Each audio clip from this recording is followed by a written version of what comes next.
Toronto সূচনার ম্যাচে টাইগারদের নাটকীয় ধস 143 রান করেন জিম্বাবুয়েকে হোয়াইট ওয়াশ করতে নেমে বাংলাদেশ। সবচেয়ে মজার বিষয় হচ্ছে 101 রানের ঝুঁটি করেন প্রথম ওপেনার দুই ব্যাটসম্যান তানজিদ তামিম এবং সৌম্য সরকার। আর লজ্জাজনক বিষয় হচ্ছে বাকি 42 রানে 10 উইকেট নাই হয়ে গিয়েছে। 101 প্লাস 42 রানে অল আউট। এটা হচ্ছে বাংলাদেশের বর্তমান অবস্থা। দর্শক শ্রোতা, জিম্বাবুয়ের সাথে 5 ম্যাচের টি-20 সিরিজে অলরেডি বাংলাদেশ টি-20 সিরিজ হাত করে নিয়েছেন, 3 ম্যাচের সিরিজ জিতে গিয়েছেন এবং আজকে যদি বাংলাদেশ জিতে তাহলে সেটা হবে হোয়াইট ওয়াশ। কিন্তু বিশ্বকাপকে সামনে রেখে নাকি জিম্বাবুয়ের সাথে নাকি বাংলাদেশ একটু প্র্যাকটিস করতেছেন জিম্বাবুয়ে সিরিজ খেলে।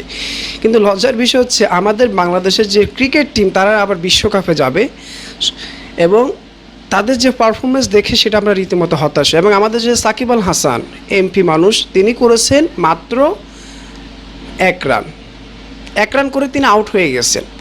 তো আমাদের বাংলাদেশের ক্রিকেট টিম বোঝা যাচ্ছে ভালোভাবে এগিয়ে যাচ্ছে। দর্শক শ্রোতা, জিম্বাবুয়ে এমন একটা টিম যেটা আসলে জিম্বাবুয়েকে অবহেলা করা মোটেও উচিত না।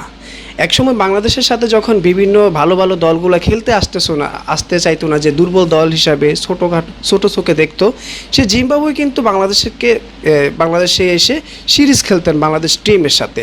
সে জিম্বাবুয়ে কিন্তু ধীরে ধীরে বাংলাদেশকে একটু উপরের স্থানে নিয়ে গেছেন। তবে অনেকে জিম্বাবুয়েকে ছোটোভাবে দেখে, যে জিম্বাবুয়ে ফ্যান খারাপ দল, অনেক কিছু বলে, কিন্তু জিম্বাবুয়েকে সম্মান করা উচিত।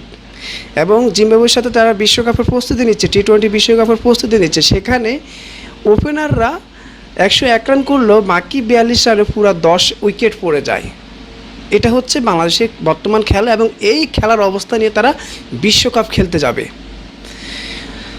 বর্তমান বিশ্বকাপ টি-20 বিশ্বকাপগুলো যেভাবে হয়, মানে যেখানে রানের বন্যা বয়ে যায়, কোনো বোলার দেখার টাইম নাই, 4 আর ছক্কার ফুলচুরি বয়ে যায় পুরা মাঠে, সেখানে বাংলাদেশকে মনে হচ্ছে যে হাতির সাথে মনে হয় যে মশা খেলবে। যাই হোক, বাংলাদেশের বিশ্বকাপের স্বপ্ন কবে যে পূরণ হবে সেটা এখনও মানুষ জানে না। তবে বিশ্বকাপে যে অংশগ্রহণ করতে পারতেছে এটাই অনেক কিছু। ধন্যবাদ সবাইকে।